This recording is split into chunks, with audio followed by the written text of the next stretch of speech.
Few paintings are as instantly recognizable as Vincent van Gogh's The Starry Night.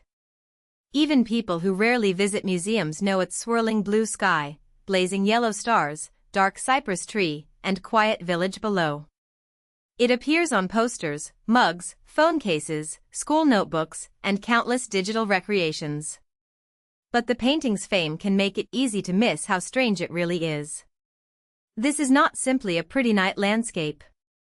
It is a painting where the sky seems to move like water, where stars pulse like living things, and where the world below feels both peaceful and distant. Painted in June 1889, The Starry Night was created during one of the most difficult periods of Van Gogh's life, while he was staying at the St. Paul de Mausole Asylum near Saint-Rémy de Provence in southern France. It is now held by the Museum of Modern Art in New York, where it has become one of the defining images of modern art. To understand the painting, it helps to begin not with the stars, but with the room. Van Gogh voluntarily entered the asylum on May 8, 1889, after a severe mental breakdown and the infamous self-mutilation episode that took place in Arles in late December 1888. St. Paul de Mausole was a former monastery converted into a mental hospital. At the time, it was not full, and because Van Gogh was treated as a private patient, he was given unusual freedom compared with many others there. He had access to a second-story bedroom and a separate ground-floor studio where he could work. The view from his bedroom window faced east, toward the Alpilles Hills, and it was this view, seen before sunrise, that inspired The Starry Night. The painting is often imagined as a spontaneous eruption of emotion, but it was also rooted in daily observation, looking out from confinement, studying the changing light, and transforming a limited view into something vast. The Starry Night is not a literal record of what Van Gogh saw. The basic inspiration came from the landscape outside his window, but the finished painting is a mixture of observation, memory, imagination, and artistic construction. The hills in the background relate to the real countryside near Saint-Rémy. The early morning sky reflects something Van Gogh could have observed from his room. But the village below is imaginary. From his asylum window, Van Gogh did not see a neat village with a church steeple nestled under the sky in the way the painting suggests. He added it from sketches and memory, creating a human settlement that feels familiar but not geographically accurate. This matters because it shows that the Starry Night is not just a view. It is a composed image, assembled to express a feeling. Van Gogh took fragments of reality and rearranged them until the painting carried a mood that ordinary description could not capture. The most famous part of the painting is, of course, the sky. It dominates the canvas with huge rolling currents of blue, white, and yellow. Instead of painting the heavens as a calm backdrop, Van Gogh gives them motion and force. The stars are surrounded by halos of light, and the great spiral near the center seems to pull the sky into a cosmic wave. This approach was deeply connected to Van Gogh's mature style. He used thick, visible brushstrokes not just to describe objects, but to make the surface of the painting vibrate. The paint itself becomes part of the meaning. The sky in The Starry Night does not sit still because Van Gogh did not paint it as empty space. He painted it as energy. That is one reason the image feels so modern. It shows the world not as the eye calmly records it, but as the mind and body experience it. Some details in the sky connect the painting to real astronomy. The bright object near the horizon has often been identified as Venus, which was visible in the morning sky around the time Van Gogh painted the work. Van Gogh was attentive to nature, and his letters show that he watched the changing appearance of the night and dawn skies closely. At the same time, The Starry Night is not astronomically precise. The moon is shown as a glowing crescent, but its placement and form do not exactly match the actual lunar conditions for the date. That combination is important. Van Gogh was not painting a scientific chart. He was using real celestial impressions as raw material for a heightened image. The result is a sky that feels believable enough to recognize, but transformed enough to become symbolic, emotional, and almost dreamlike. In the foreground stands one of the painting's most dramatic features, the tall, dark cypress tree rising like a flame. It stretches from the lower edge of the canvas almost into the stars, connecting the earthbound village to the restless sky. cypress trees were common in southern France, and Van Gogh painted them in other works as well. Over time, viewers have often interpreted the cypress as a symbol of death, mourning, or spiritual passage, partly because cypresses are associated with cemeteries in Mediterranean cultures. But Van Gogh's own letters suggest that he was drawn to them largely for aesthetic reasons: their dark shape, their vertical force, and the way they contrasted with surrounding colors. In The Starry Night, the cypress is exaggerated in scale. It is not just a tree in the landscape, it is a visual anchor, a dark counterweight to the radiant sky.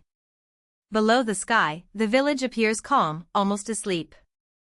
Its small houses are painted with angular roofs and quiet windows, and the church steeple points upward in a way that echoes the cypress.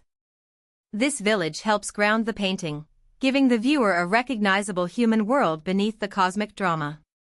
But it also creates a contrast. The town feels orderly, compact, and still, while the sky above it feels enormous and unstable. That contrast may be one reason the painting has invited so many interpretations. Is the sky a vision of hope, or a sign of inner chaos? Is the sleeping village protected by the heavens, or overwhelmed by them? Van Gogh does not answer directly. Instead, he builds tension between the familiar and the infinite.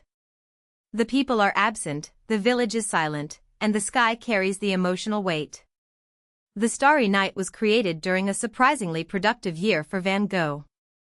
Although he was living in an asylum and struggling with recurring illness, he continued to paint intensely. During his time at Saint-Rémy, he produced major works including irises, self-portraits, landscapes, and studies of trees and gardens. Painting was not a side activity for him, it was a way to keep working through instability. The asylum gave him restrictions, but also a routine and a set of subjects close at hand. He painted the garden, the surrounding countryside, the olive trees, the mountains, and the view from his window. The Starry Night emerged from that environment, a place of confinement that paradoxically became a site of artistic expansion. The canvas turns a narrow view from a bedroom into a universe. That transformation is central to its power. One of the most surprising facts about The Starry Night is that Van Gogh himself was not especially satisfied with it. In letters to his brother Theo, he expressed doubts about some of his more imaginative works and even referred to the painting in negative terms. He worried that it strayed too far from direct observation, which he valued deeply. Today, that judgment feels almost impossible to believe, because the qualities he questioned are exactly what many viewers admire. The exaggeration, the invented village, the turbulent sky, and the emotional intensity are what make the painting unforgettable. This gap between the artist's doubts and the public's later admiration is a reminder that masterpieces are not always recognized by their creators.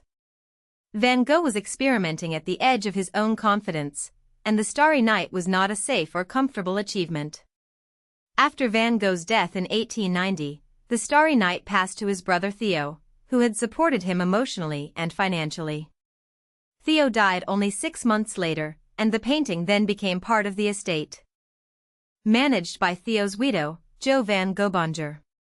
Jo played a major role in preserving and promoting Vincent's work, helping shape the reputation he never lived to see. The painting changed hands several times in the early 20th century. It was sold to Emile Schuffenecker in 1901, returned to Jo in 1905, and later owned by Georgette P. van Stoke in Rotterdam. In 1938, the dealer Paul Rosenberg bought it, and in 1941 it entered the collection of the Museum of Modern Art in New York through the Lily P. Bliss bequest. Since then, MoMA has rarely loaned it out, reinforcing its status as one of the museum's central treasures. Scientific analysis has also helped reveal how Van Gogh created the painting's extraordinary color. The sky contains ultramarine and cobalt blue, pigments that give it both depth and intensity.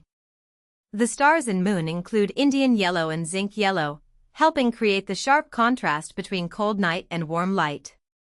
These material facts matter because The Starry Night can seem almost immaterial when reproduced digitally, as if it were pure image or icon.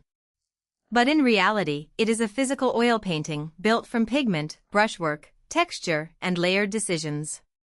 Van Gogh's color was not accidental.